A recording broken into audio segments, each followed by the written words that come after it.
Kasih karunia dan damai sejahtera dari Allah Bapa kita dan dari anaknya Tuhan Yesus Kristus menyertai kamu sekalian. Amin. Shalom, saudara-saudari sahabatku yang dikasihi Tuhan Allah.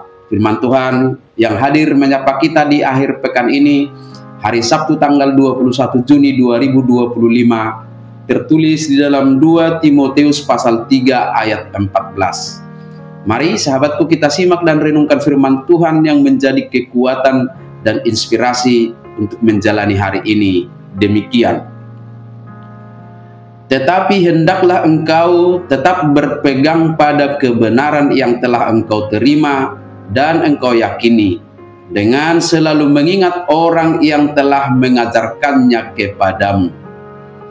Alayanggoho saimia madi bagasan akan ginuruhon jala naung hina porsea ammi ai di botohodo nama ngajar hossa tuho. Demikian firman Tuhan. Sahabat renungan harian, saudara-saudariku di dalam nama Tuhan Yesus, dalam ayat-ayat sebelumnya dalam surat 2 Timotius pasal 3 ini, Paulus melihat fenomena sosial yang buruk yang sangat berpotensi merusak moral dan iman. Dan fenomena seperti ini juga menjadi tantangan iman Kristen kita saat ini, yang disebutkan Paulus sebagai masa yang sukar, yang dicatat mulai dari ayat 2 sampai dengan ayat 5, di mana manusia akan mencintai dirinya sendiri dan menjadi hamba uang. Ada yang membual dan menyombongkan diri, yang menjadi pemfitnah, yang memberontak terhadap orang tua dan tidak tahu berterima kasih. Ada yang tidak memperdulikan agama, yang tidak tahu mengasihi, tidak mau berdamai, suka menjelekkan orang, tidak dapat mengekang diri, garang, tidak suka yang baik, suka berkhianat, tidak berpikir panjang, berlagak tahu, lebih menuruti hawa nafsu daripada menuruti Allah. Bahkan disebutkan secara lahiriah, mereka menjalankan ibadah-ibadah mereka, tetapi pada hakikatnya mereka memungkiri kekuatannya. Lalu bagaimana kita merespon fenomena sosial yang demikian?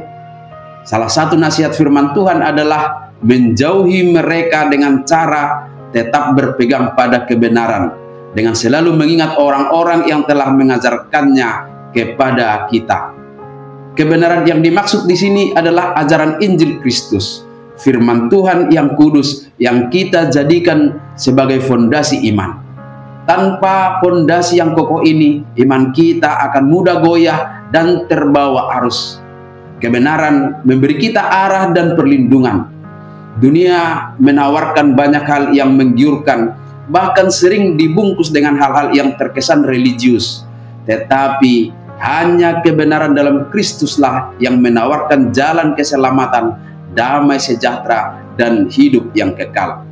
Dengan berpegang pada kebenaran, kita terlindungi dari cara-cara hidup yang tidak dikehendaki Tuhan Allah, dari tipuan iblis dan ajaran-ajaran palsu yang ingin menyesatkan kita. Ibarat perjalanan sebuah kapal di lautan luas yang penuh gelombang, kebenaran itu menjadi kompas yang menuntun kita mengambil arah yang tepat. Sahabatku, selanjutnya Paulus mengajarkan bahwa mengingat orang-orang yang telah mengajarkan kebenaran itu menjadi bagian penting dari upaya kita untuk tetap setia kepada kebenaran itu sendiri. Kita harus mengingat para mentor rohani, orang tua, guru sekolah minggu, atau hamba-hamba Tuhan yang dengan setia telah menambahkan benih-benih kebenaran dalam hati kita. Pengajaran mereka adalah anugerah Tuhan yang kita hargai dan yang akan kita teruskan. Dengan mengingat mereka, apa yang mereka ajarkan juga disegarkan kembali dalam ingatan kita. Maka mengingat mereka berarti mengingat kebenaran. Mengingat kebenaran berarti mengingat firman Tuhan. Maka sahabatku semua, teruslah setia membaca dan merenungkan firman Tuhan yang menjadi penuntun dalam hidup kita untuk selalu hidup di dalam kebenaran. Amin. Selamat berakhir pekan, selamat beraktivitas, Tuhan memberkati.